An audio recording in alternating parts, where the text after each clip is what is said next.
Hi, I'm Shannon Gavin Johnson, the Director of Legacy Museum on Main, and this is a brief moment in LaGrange's history.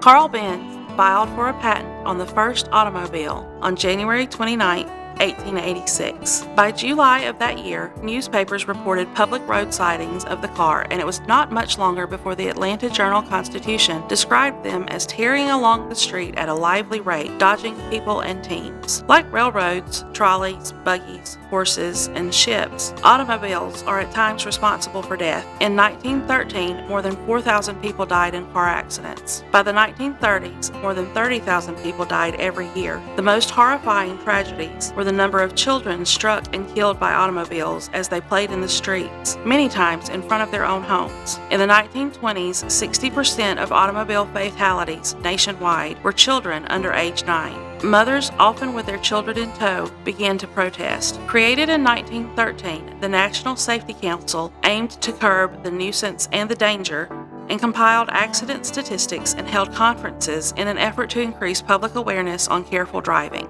Various traffic laws and signals began to appear. The city of LaGrange had already imposed its traffic restrictions in June of 1920, when the first stoplight that could direct traffic in both ways was patented in 1923. The city of LaGrange installed its first traffic light at the corner of Vernon Road and Court Square in March of 1929. While the automotive industry argued that automobiles were completely safe and that accidents were entirely the fault of poor road conditions and traffic, they failed to install safety features like seat belts that had been invented in 1855 and energy-absorbing columns that had been invented in 1907. Eventually, manufacturers addressed design flaws that compromised safety, adding such technology as four-wheel hydraulic brakes and all-steel frames in the late 1930s. Just as the convenience of an automobile enticed families, the invention also improved emergency care. Ambulances were first used in battle. Many of the doctors who used ambulances during the wars instituted the idea when they returned home. The first motorized ambulance was donated to Chicago's Michael Reese Hospital in 1899.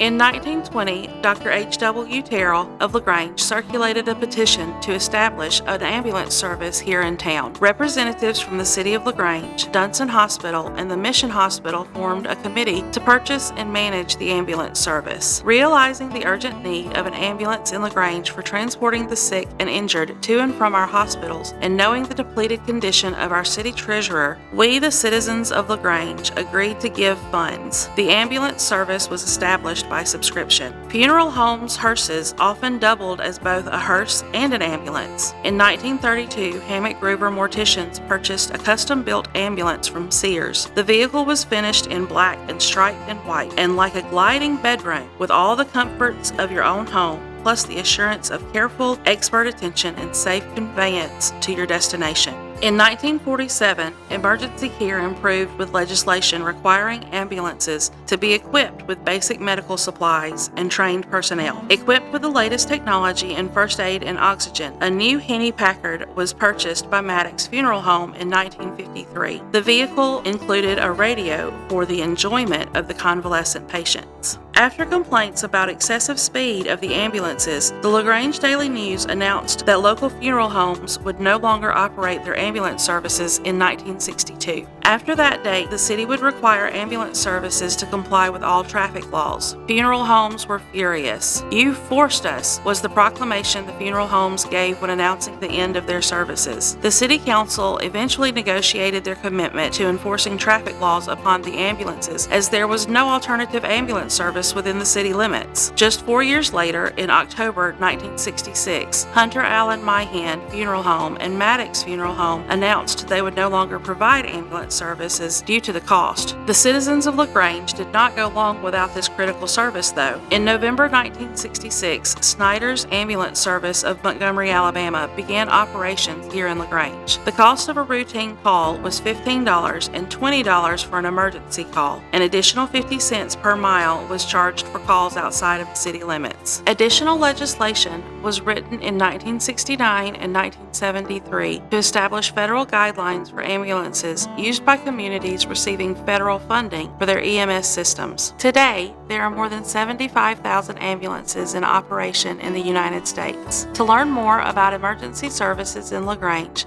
visit our latest exhibit, Hitting the road at Legacy Museum on Main. This has been a brief moment in LaGrange's history.